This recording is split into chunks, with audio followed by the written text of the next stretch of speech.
Hello and welcome to Lavneesh Sarki class. This is Directorate of Education GNCT of Delhi's worksheet number 13, and it is only for class 7 students. It has taken from the subject Social Science History. And we will learn and understand the chapter The Delhi Sultans in this worksheet. As you know कि last worksheets में भी हम इसी lesson को हम understand कर रहे हैं, समझ रहे हैं, और हमने बहुत कुछ समझा भी कि सबसे पहले जो डायनेस्टी थी वो तोमर्स की थी, एंड उसके बाद जहामन्स आए, एंड द बहुत जितनी डायनेस्टी थी, मतलब बहुत सारी डायनेस्टीज़ ने दिल्ली को टेक ओवर किया, वहाँ पे रूल किया, तो बहुत सारे लोग आए. इस वर्कशीट में भी हम कुछ इसी के बारे में ही समझेंगे कि कैसे उनका एडमिनिस्ट्रेशन रहा, कैसे उन्होंने रूल किया. बहुत जितने भी अलग अलग डायनेस्टीज़ आती थी उनके अपने रूल्स एंड रेगुलेशंस होते थे, उनका अपना एडमिनिस्ट्रेशन सिस्टम होता था.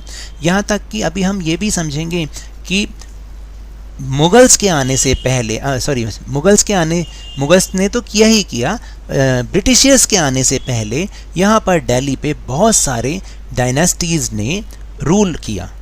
बहुत सारे उन्होंने रूल्स एंड रेगुलेशंस बनाए, बहुत सारे एडमिनिस्ट्रेशंस रूल बनाए. किस तरीके से उनका एडमिनिस्ट्रेशन था, इस वर्कशीट में हम इसी के बारे में डिस्कस करेंगे. So now let's start and understand with me the Delhi sultans, the sultanate in 15th and 16th centuries. देखिए, जब भी हम बात करते हैं 15th and 16th सेंचुरीज़ की, तो यहाँ पे स्टूडेंट्स कुछ गलती भी करते हैं. वो समझते हैं 15th सेंचुरीज़ का मतलब होता है 1500 and onwards, and 16th centuries means 1600 and onwards, जबकि ये गलत होता है.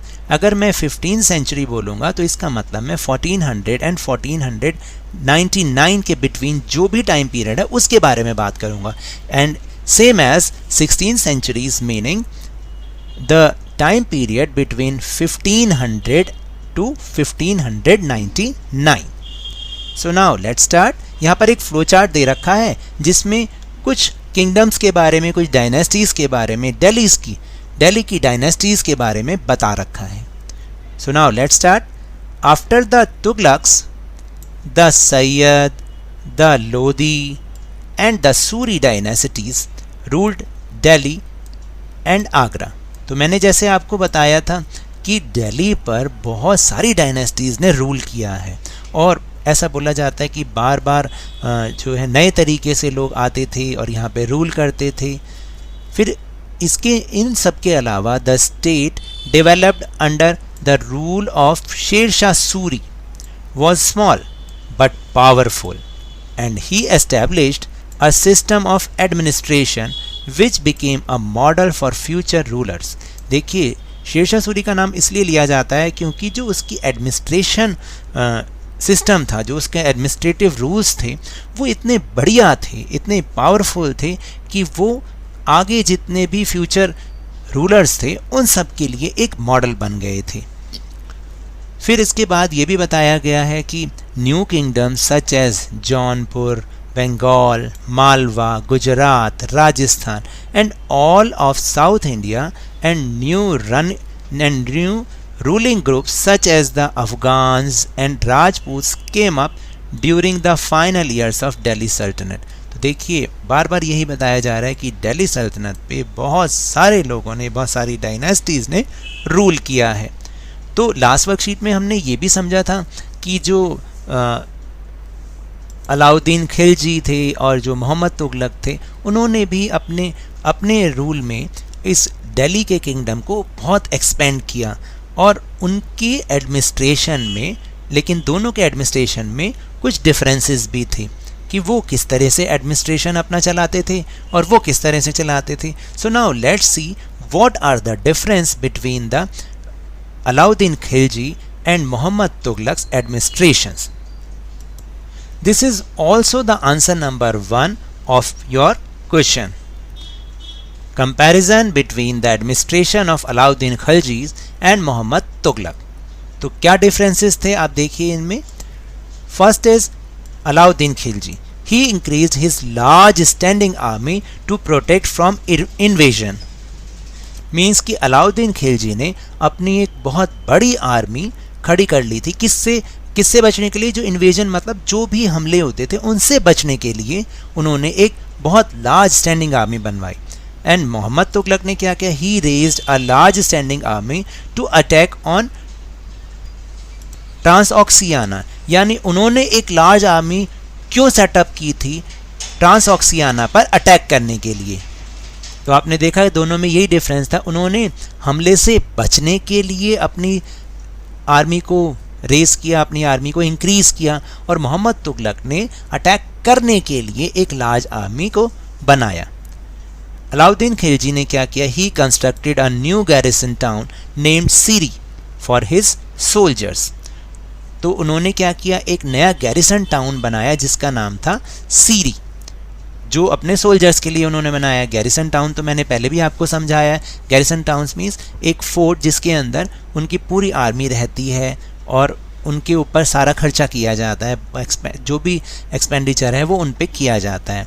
लेकिन मोहम्मद तुगलक ने क्या किया? He evacuated four oldest cities of Delhi and made soldiers garrison. उन्होंने क्या किया? जो दिल्ली की 4 ओल्डेस्ट सिटीज़ थी उनको खाली करवाया और फिर सोल्जर्स के लिए गैरिसन बनवाया। Third difference is the soldiers had to be fed. जो उनके सोल्जर्स थे उनके खाने का इंतज़ाम किया गया।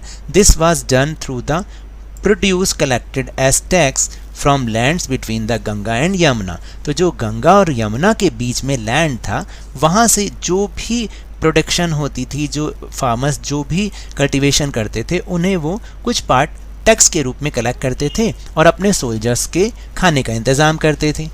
और मोहम्मद तुगलक ने क्या किया? The tax collected from the area between the Ganga and Yamuna was use to feed army, but to meet the need of large number of soldiers the sultan levied additional taxes.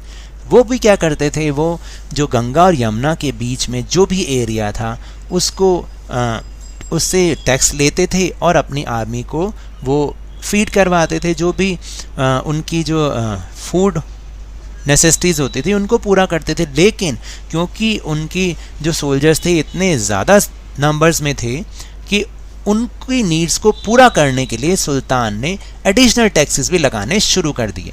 फिर अलाउद्दीन खिलजी ने क्या किया? He paid his soldiers salaries in cash rather than इक्तास। तो इक्ता का मतलब क्या होता है? कि किसी को किसी जगह का कंट्रोल दे देना। तो उन्होंने ऐसा ना करके जो भी सैलरी थी सोल्जर्स की उन्होंने कैश में पे की। और मोहम्मद तुगलक ने क्या किया? He paid salary in cash but never control the prices. उन्होंने भी कैश में सैलरी दी लेकिन उन्होंने प्राइसेस पे कभी कोई कंट्रोल नहीं किया। And the last one is his administrative measures like military reforms, revenue reforms were quite successful. उन्होंने जो भी अपना प्लानिंग किया, मिलिट्री रिफॉर्म्स किया, जो भी रिफॉर्म्स किए उन्होंने, रेवेन्यू रिफॉर्म्स किए उन्होंने, वो सारे के सारे सक्सेसफुल रहे, लोगों ने उनको पसंद किया। एंड मोहम्मद तुगलक ने क्या किया? His administrative measures were a failure. जो भी उन्होंने एडमिनिस्ट्रेटिव मेजर्स किए, जो भी रिफॉर्म करना भी चाहे, वो सारे के सारे फेलियर रहे। He led the failed campaign in Kashmir. Kashmir पर उन्होंने एक अनसक्सेसफुल हमला किया जो कि पूरा नहीं हो पाया। He then gave up his plans to invade Transoxania and disbanded his large army. तो इसी से ही दुखी होकर, कह दीजिए इसी से ही निराश होकर, उन्होंने क्या किया कि ट्रांसऑक्सियाना पर अपने हमला जो उन्होंने करना था उसको उन्होंने छोड़ दिया और अपनी जो भी बड़ी लार्ज आर्मी थी उसको डिसबैंडेड का मतलब उसे ख़त्म कर दिया, उसे हटा दिया। तो these are the difference between the administration of Alauddin Khaljis and Muhammad Tughlaq. So here is an activity. Imagine you were a consultant of the Muhammad Tughlaq. What advice would you give to meet the growing tax requirement? देखिए, आप imagine कीजिए कि आप मोहम्मद तुगलक के एक सलाहकार हैं, तो आप उसको टैक्स रिक्वायरमेंट जो कि पूरी नहीं हो रही, बढ़ती हुई टैक्स रिक्वायरमेंट को पूरा करने के लिए आप उसको क्या एडवाइस देंगे? देखिए, क्योंकि पहले से ही बहुत ज़्यादा टैक्स है तो आप उसको ये भी कह सकते हैं कि वेव ऑफ कर दें या फिर थोड़ा सा और एक्स्ट्रा टैक्स इम्पोज कर दें। तो ये आपकी मर्जी है कि आपको इसमें क्या लिखना है, ये आपको अपने हिसाब से इमेजिन करके लिखना है। So now will move on question answer section. Answer these questions. Question number 1 is, what was the difference between the administrative system of Alauddin Khalji and Mohammad Tughlaq. आपको अलाउद्दीन खलजी और मोहम्मद तुगलक के बीच में डिफरेंस लिखना है कि उनका एडमिनिस्ट्रेटिव सिस्टम, उनके बीच में क्या डिफरेंस था। So let's see the answer number 1। This is your answer number 1। आपको इसमें कोई से भी 3 पॉइंट्स लिखने हैं, जैसे ये पॉइंट्स लिख दीजिए, ये लिख दीजिए और ये, क्योंकि ये इजी पॉइंट्स हैं। तो 1, 2 एंड 3, 1, 2 एंड 3। तो this is your answer number 1। Now the second question, write the name of the sultans of following dynasties। देखिए स्लेव डायनेस्टी जिसको हम गुलाम डायनेस्टी भी कहते हैं, तो इसमें कौन कौन था। देखिए इसमें हो सकता है था Qutubuddin Aibak and Iltutmish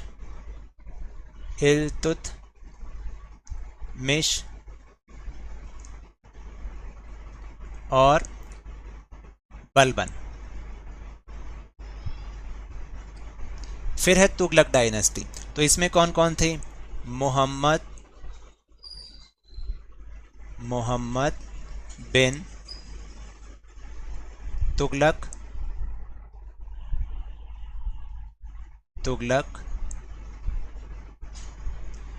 and second is Ghiyasuddin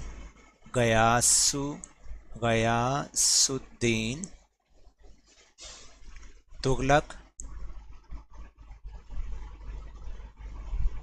and Firoz Tughlaq.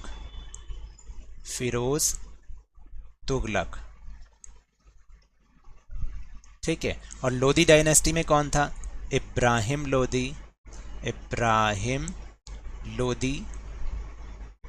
And Sikandar Lodi.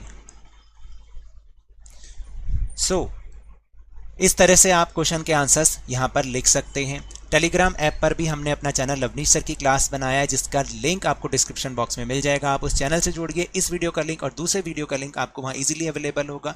So now that's all for this worksheet. अगर मेरे इस तरह समझाने से अब आपको समझ में आने लगा है तो इस वीडियो को और चैनल को खूब लाइक दीजिए। आप देख रहे हैं, अगर आपको पसंद आ रहा है तो लाइक का बटन भी दबा दीजिए, साथ साथ शेयर कीजिए, सब्सक्राइब कीजिए और जल्दी से जल्दी अपने इस चैनल लवनीश सर की क्लास के सब्सक्राइबर्स को 50 के और इससे भी ज़्यादा बढ़ाइए। लेकिन ध्यान रखिएगा, whenever you will go outside please wear your mask. और जब भी आपकी बारी आए कोरोना का टीकाकरण जरूर कराएं, उसकी वैक्सीनेशन जरूर कराएं, क्योंकि कोरोना को हराना है और ज़िंदगी को एक बार फिर से सुहाना बनाना है। इसी उम्मीद के साथ थैंक यू वेरी मच।